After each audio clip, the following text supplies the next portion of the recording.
Depuis quelques semaines, la priorité de l'UE et de Kiev est de bouleverser l'ordre du jour du nouveau cycle de négociations sur l'Ukraine initié par Donald Trump. Ainsi, une nouvelle tentative a été entreprise juste après leur réunion à Londres. Zelensky a annoncé que la délégation ukrainienne présenterait aux États-Unis sa propre version alternative du plan de paix en excluant les aspects considérés comme inacceptables par Kiev. Ces aspects touchent notamment aux concessions territoriales de l'aveu de Zelensky lui-même. Il y avait 28 points, il n'en reste plus que 20. Nous avons équilibré les positions et les points ouvertement défavorables à l'Ukraine ont été supprimés. Les Américains sont, en principe, favorables à un compromis. Bien sûr, il existe des questions complexes liées au territoire. Là-dessus, aucun compromis n'a encore été trouvé. Comme une sorte de réponse préalable à toute contre-proposition, Trump a accordé une interview à Politico.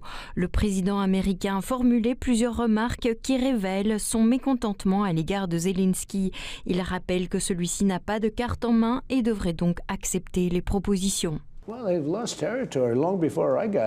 Bien avant mon arrivée, ils avaient perdu toute une portion du bord de la mer, si vous consultez les cartes. Je suis au pouvoir depuis 10 mois, mais remontez 10 mois en arrière et regardez. Ils ont perdu cette bande de terre. C'est maintenant une bande plus grande, plus large. Ils ont perdu beaucoup de territoire.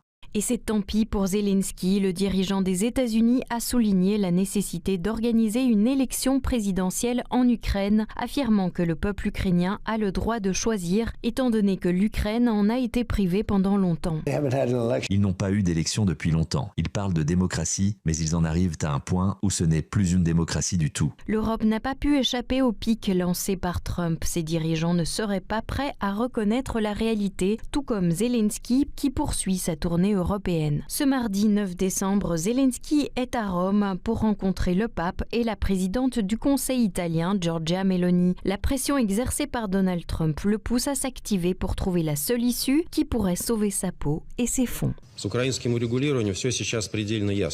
La situation autour du règlement ukrainien est actuellement très claire. Un potentat ukrainien corrompu, qui continue de violer les droits de l'homme et les libertés fondamentales dans son pays, cherche à tout prix à maintenir son pouvoir et à préserver tout ce qu'il a volé au fil des ans à son peuple. Même si pour y parvenir, tout ce peuple doit devenir de la chair à canon et périr au front. Ses complices européens, qui s'efforcent par tous les moyens d'empêcher l'effondrement peu honorable de leur projet anti-russe, sont occupés à torpiller les efforts de paix des dirigeants américains et russes et à saper le fameux esprit d'Anchorage. L'histoire sera pour eux un juge impitoyable. Rappelons que lors des discussions au Kremlin, le 2 décembre, le plan de 28 points a été divisé en 4 paquets, discutés séparément. Le sujet le plus sensible reste les territoires, alors que les troupes russes avancent et libèrent chaque jour de nouvelles localités. Zelensky